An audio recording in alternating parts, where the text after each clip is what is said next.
I have a very nice guest today. Her name is Kendall Hale, and she's a writer, but she does more than just that, so I'm going to read the part from her book. This is her book. You got that?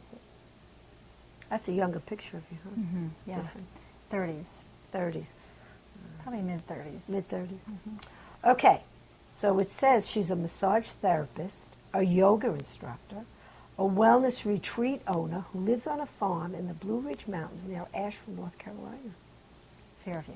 Fairview. That's close enough. That's right. She embraces justice and peace with her family and community as a grassroots activist, musician, and vocalist.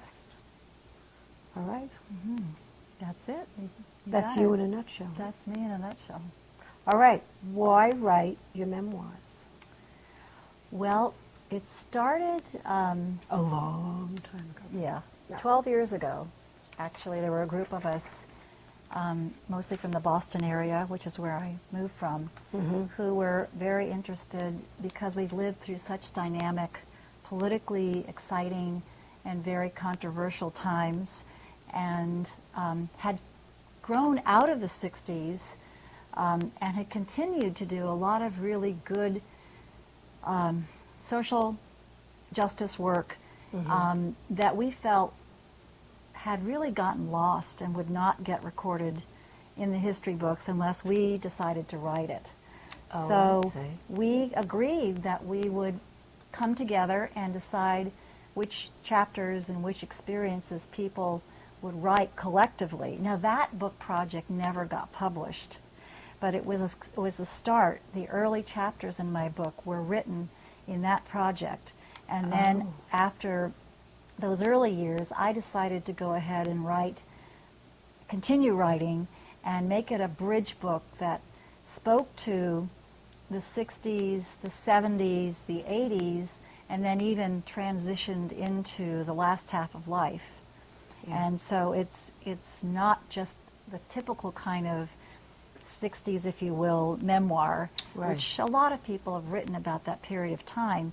And I start off with the student movement, as you know, but I continued because we felt like that was the hard work that went on after the flaming days of, that most people know about and have been portrayed by the media. So there's so many icons from that era that people think of. But I wanted to write the story of those times and beyond, so people would have a chance to find out what happened to somebody when she grew up, or when she lived through those years. Then how did she make sense out of her life, and what did she do, and what did others do? And that was the motivation to get that. Of writing it. Can you sort of, because, one of my questions is, what was the 19-year-old Kendall like? But can you sort of describe what it was like being 19 in the 60s? Well, in 1969, I was 19, and the opening chapter starts when I'm that age, and if people choose to buy my book and read it, it's a very vivid description of a very young, I was already quite liberal because my parents had gone to the March on Washington, and they were civil rights activists, and my father was a professor, so he had learned about the shortcomings of the Vietnam War early on. So he had taken an early stand against that war and had persuaded me that it was really not a good war for the U.S. to have gotten into and stay involved. So although I was sophisticated intellectually that way, I was very sheltered.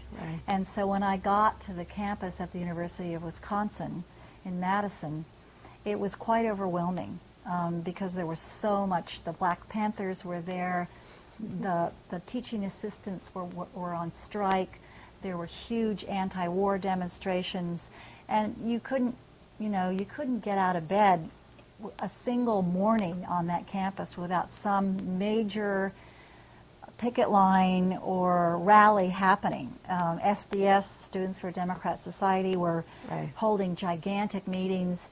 So it was I mean, there were some funny things I describe in there that misunderstandings of what slogans are being said and the way I heard them.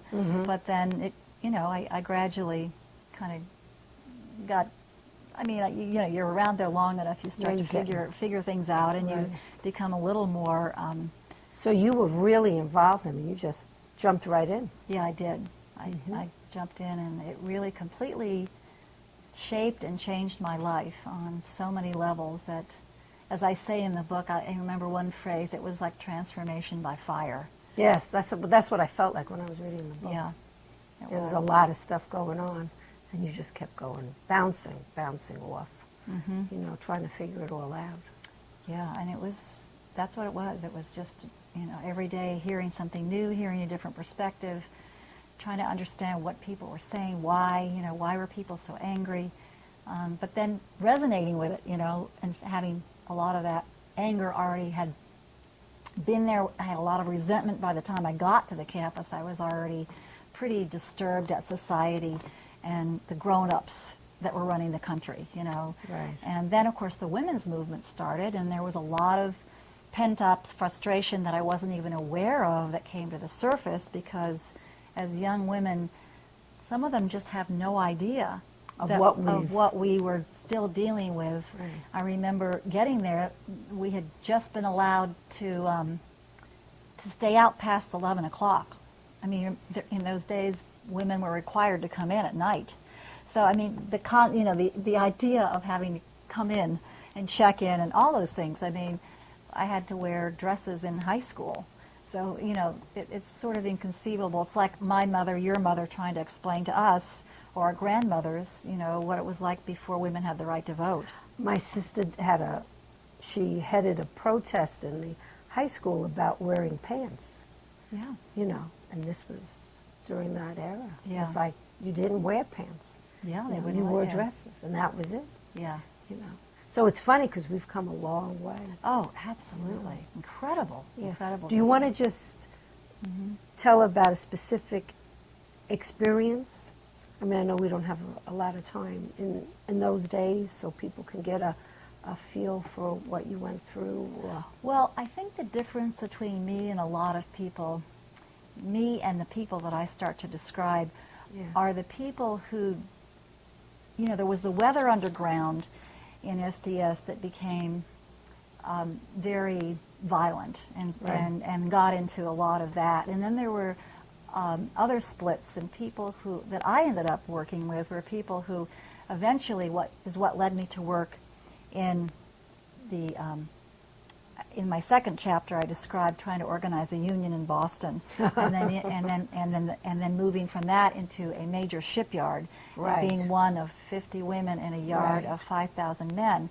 But that was a strand of people who were reading Marx and reading Lenin and reading Mao, reading these theoreticians from these countries, and also who had a lot of influence from Che Guevara and from the liberation movements coming out of the Central America and South America. So that was a movement that didn't happen to everybody who went through the student movement. Right. But I did, and I was with a lot of people who then took me forward from having been a student into the workplace and deciding that we needed a third political party. And in those days, the notion that I got involved with was to build a labor party that was kind of, not that we looked at Britain's labor party, but we were really wedded to the idea that both the Democrats and Republicans only represented a certain ilk of people, and that we needed to start a grassroots movement that was based in the labor unions or in the working class. And at that point, we still had an industrial base here in this country. That's all gone. But at that time, there were still big factories. I mean, people not only went with me into General Dynamics, but there were people working in General Motors and General Electric. They had huge, huge plants where people had, real jobs making real machinery. And so that's where we went.